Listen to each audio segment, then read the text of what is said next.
What is going on YouTube? Fesify Media. Don't forget to like, comment, share and subscribe for all latest UK media updates and story videos. This is the story episode 16. I'm looking to build this to 100 episodes. The last one was documentaries. That was episode 15. Go and watch that now. That's on YouTube if you ain't seen that one.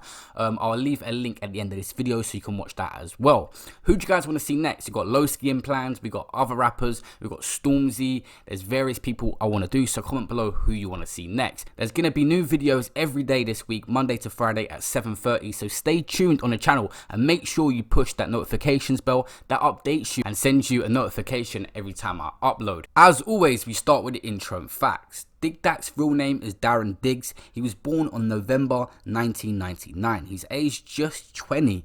Crazy, a young age, obviously spent a lot of time inside and just getting started early on in his career and going to crazy heights already. So he's from Deptford in London, quite a rough area growing up, involved in gangs and drugs and everything in that core lifestyle and that gangster rap he talks about. One of them rappers I appreciate, we know he's actually doing what he's talked about in his raps. Even if it's from previous experiences, there's still that authenticity there when he talks and you can tell he's really from it. Skr. Bang!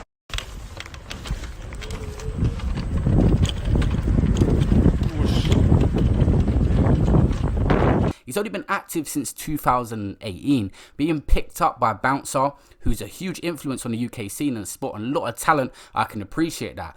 Brought him onto the scene, and his first big break was Air Force. Known for that for life now, talking about running boys down his Air Force, and now he's got a crease in the middle. He's apparently jailed since around 13 years old. Spent around 5 years in jail, coming out when he was 18, and like I said, was picked up by Bouncer, who started to bring him onto the scene. After having a rough childhood since early days, it was now his time to shine. Spending a lot of time inside. Like I said, from around 13 years old, it was said he spent 4 to 5 years inside. Now, he really had to put in this work, which he was about to do, and you will see. DigDat has got an aggressive flow and can switch it up. A lot of people didn't know what he could do until you heard the song with DiCaprio, and he switched up his whole style. He's heavily influenced in the drill scene, but I believe we'll see different types of music in the future. Like I said, we've already seen him switch it up and do different flows, and he's definitely considered a musician amongst all things, not just a drill rapper.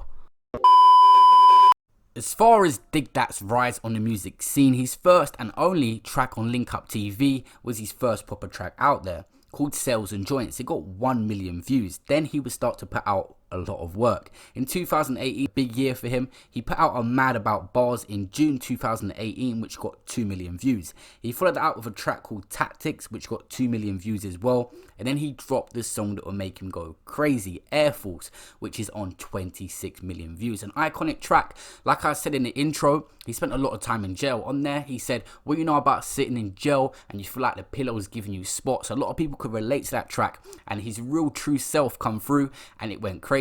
Air Force references as well, that went iconic. A lot of people are going to know him for that song for a long time, on 26 million views. Krypton Conan actually remixed it due to his relationship with Bouncer, why he got that opportunity, and also K-Trap was on there as well. The remix did well, and they put out like a little post, Krypton Conan bigging it up, and Giggs responded saying, let DigDat have his moment. A little beef between Krypton Conan and Giggs went there. Giggs firing shots saying that Krypton Conan were trying to steal the limelight from DigDat, but it was giving him an opportunity in all fairness. Then make a collab with Lowski in February 2019, which got 6 million views, called No Cap. Another collab would come with DiCaprio, which was called Guten Tag, which got 14 million views and was an absolute banger. He switched up his style a lot on that. Not just that hardcore drill sound, he really switched up his flow and proved he can do different types of sounds. Next up, like I said, he had a good relationship with a lot of people in the industry, including Kenny Allstar. Him and Unknown T did it previously the year before he dropped his song with him. They had a little freestyle which got 3 million views.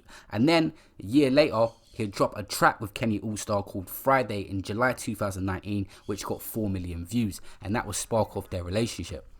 More recently, DigDat dropped his first proper project called 8 Mile, notable tracks on there, a lot of them. I'm sure he's going to drop more in the future on YouTube in terms of videos, but you can check out the track list and go listen to that on Apple Music or wherever you listen to music. My favourite tracks on there, and the biggest ones, was 8 Mile with Aitch, which got 8.1 million views on YouTube. A really iconic video. Should have been video of the year. Obviously Eminem dropped the movie 8 Mile. That's kind of what it's named after, like a rap battle type theme video, and was sick. It got so many views within the first hour and the first day. I might have even set records, I'm not too sure, but everyone was watching it and sending it to me, and the video was crazy. And New Dior with D Block Europe, which got 10 million views on YouTube. He dropped his solo track 8 Style as well, which got 3.5 million views, and would do spin-offs promoting it. He done a Daily Duppy on 3.1 million views and a Fire in a Booth on 1 million views. He got a little bit of international recognition, and he's dropped a song also with Little TJ that's on 2.2 million views, but I think that's just an audio track.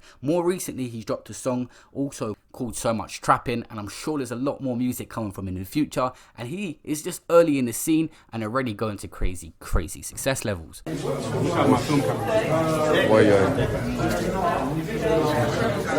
As far as the controversy, DigDat's done quite well as an offender, guy coming out of jail to keep himself out of trouble. Russ actually mentioned him kind of getting on to Lowski about being friends with him, because Russ has got a problem with him. But at the end of the day, who hasn't Russ got a problem with at this point? He's known for drawing out everyone because his buzz is dying down and he gets onto people to rebuild it, which is what he does. There's a lot of other rappers in America like 6ix9ine build buzz through drawing at people and dissing people, but we ain't seen that in the UK. If Russ can do it, then fair enough. But he obviously had a problem with DigDat. But other than that, not many people have really drawn him out. There's a few rumours about Digga D and people dissing him and stuff, but nothing confirmed. DigDat is actually from the road and has history, and I doubt he does. He's talking on the internet. That's why we haven't seen too much. Also, DigDat and his manager, or previous manager, Bouncer, had a falling out as well. I made a video and it got removed due to copyright issues, which Bouncer tried to fix for me, but the video is gone. I might have to remake it and upload it so you guys can find out what happened. But if you actually want to know, just go to his podcast. Bouncer's got a podcast on YouTube. He's addressed it. DigDat should probably from his own side.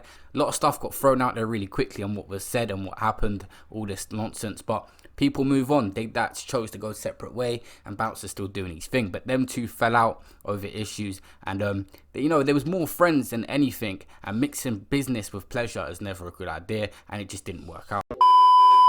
As far as the outro and DigDat's future, he's definitely a big part of the UK scene. In terms of his growth, getting international features is going to play a big part in that.